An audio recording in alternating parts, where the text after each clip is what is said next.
Obutafaanana konga bulijjo ku mulundi guno aba Uganda Funeral Services baga batutte ekifaananyi kya mugenzi oluvannyuma lwa bafamire okukakasa nti yafa bulwadde bwa COVID-19 nga tebayagadde kubusaasaanya. Erubaga abakungubazi batono abakkiriziddwa okuyingira nga naye wankaaki w'Eklezia abadde akumibwa amagye ga UPDF okutangira abantu okuyingira. Ssaabasumba w'essaza ekkulu erya Kampala Dr. Cyprian Kitolanga yakulembedde okusabira omwoyo gw'omugenzi okwetabiddwamu ne Katikkiro wa Buganda Charles Mayiga. Ssaabasumba ayogedde ku bintu omugenzi by'abadde yettanira ennyo omuli n'ennyimba ez'eddiini ezamusitulanga ne mu ntebe. Nziramu okwebaza Katonda olw'ekirabo ky'obulamu bw'amuwadde ate bannange n'emirimu emirungi yamukozesezza ku nsi.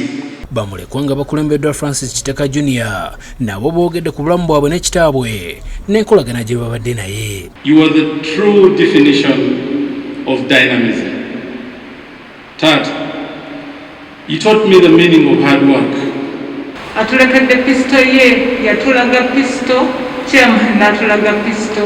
Daddy, I would never have ever imagined life without you.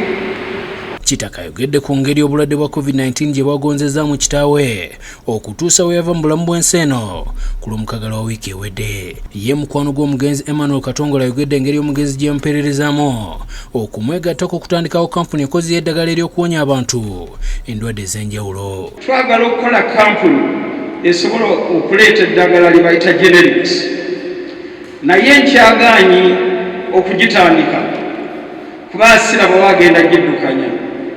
Nangamba singa okusobola n'okkiriza n'ova ku mulimu gy'obadde okola n'ojja obeera managing director waayo, nja kukkiriza kampuni eyo tugikole. Ategeezezza nti omugenzi alisa ateekateeka kuzimba kkolero ly'eddagala eriweweeza obulwadde bwa kkookolo oluvannyuma lw'okukizuula nti nabwo bubadde bwefuddemu mu kumalawo obulamu bw'Abannayuganda. Katongole yeeyamye nga kampuni ya Cipla Quality Chemicals begenda okukola eddagala eriwonya obulwadde bwa COVID-19 singa linaaba lizuuliddwa ng'ekijjukizo ky'omugenzi. Katikkiro Charles Mayiga ayogedde ku Kitaka ng'abadde ekyokulabirako ku bintu byonna by'abadde ayogerako omuli okukola obuyiiya n'obuntubulamu.